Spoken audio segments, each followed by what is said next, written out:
শক্তি আর আধিপত্যের এক অদৃশ্য প্রতিযোগিতায় যেন বদলে যাচ্ছে বিশ্ব রাজনীতি, যেখানে আন্তর্জাতিক নিয়ম কানুনের চেয়ে বড় হয়ে উঠেছে সামরিক শক্তি, ক্ষেপণাস্ত্র আর কৌশলগত প্রতিরক্ষা ব্যবস্থা। এমন বাস্তবতার মাঝেই বেইজিং থেকে এলো এক সতর্ক বার্তা। বিশ্ব নাকি আবারও ফিরে যেতে পারে জঙ্গলের আইনে।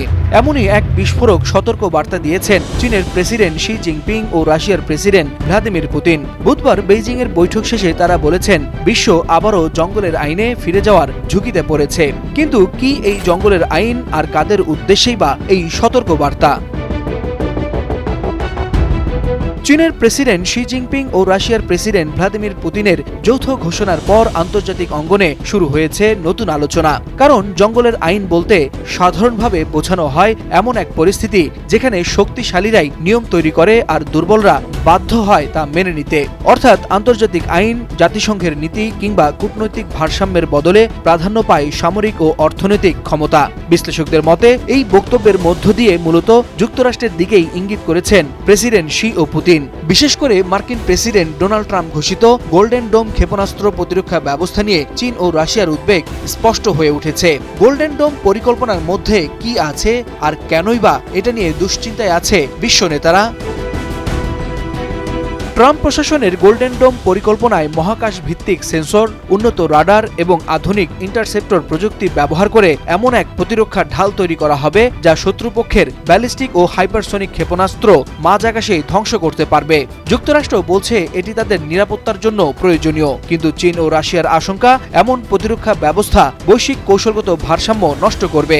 কারণ একটি দেশ যদি নিজেকে প্রায় অজেয় করে তোলে, তাহলে অন্য দেশগুলো আরও শক্তিশালী অস্ত্র তৈরির প্রতিযোগিতা নামবে। এতে নতুন করে শুরু হতে পারে ভয়ঙ্কর অস্ত্র প্রতিযোগিতা।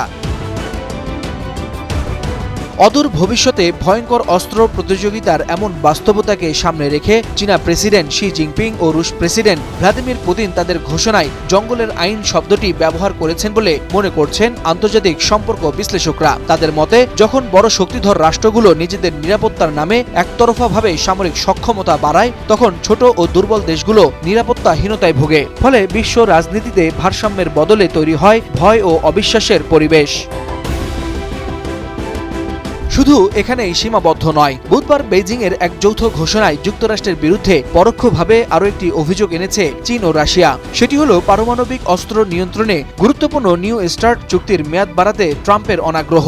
এখানে যুক্তরাষ্ট্র ও রাশিয়ার পারমাণবিক অস্ত্রের সংখ্যা সীমিত রাখার সর্বশেষ কার্যকর চুক্তির কথা বলা হয়েছে। চুক্তিটির মেয়াদ গত ফেব্রুয়ারিতে শেষ হয়েছে, যার মেয়াদ আরও 1 বছর বাড়ানোর প্রস্তাব দিয়েছিল রাশিয়া, কিন্তু ট্রাম্প তাতে রাজি হননি। একটি ঐতিহাসিক পারমাণবিক চুক্তির বিকল্প তৈরি নিয়ে কাজ না করে দায়িত্ব জ্ঞানহীনতার পরিচয় দিয়েছে যুক্তরাষ্ট্র।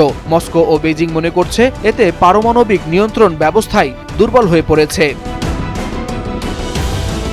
এদিকে পুতিনের বেইজিং সফর ছিল বিশেষ তাৎপর্যপূর্ণ। এটি ছিল তার 25তম চীন সফর। বৈঠকে দুই নেতা জ্বালানি, কৌশলগত সহযোগিতা ও পাইপলাইন প্রকল্প নিয়েও আলোচনা করেছেন। বিশেষ করে power of Siberia two gas pipeline প্রকল্প ঘিরে দুই দেশের ঘনিষ্ঠতা আরও স্পষ্ট হয়ে উঠেছে। বিশ্লেষকরা বলছেন, বর্তমান বিশ্বে যুক্তরাষ্ট্র, চীন ও রাশিয়ার মধ্যে যে ভূরাজনৈতিক প্রতিযোগিতা চলছে, তার প্রভাব শুধু এই 3 দেশের মধ্যেই সীমাবদ্ধ থাকবে না, বরং এর প্রভাব পড়বে গোটা বিশ্বের অর্থনীতি, নিরাপত্তা ও কূটনীতিতে। আর তাই জঙ্গলের আইন নিয়ে শি পুতিনের সতর্ক বার্তা এখন শুধু রাজনৈতিক বক্তব্য নয়, বরং ভবিষ্যৎ বিশ্ব নিয়ন্ত্রণ প্রতিযোগিতার এক ভয়াবহ বাস্তবতা তৈরি করছে। Waliul Hasnat, Times today.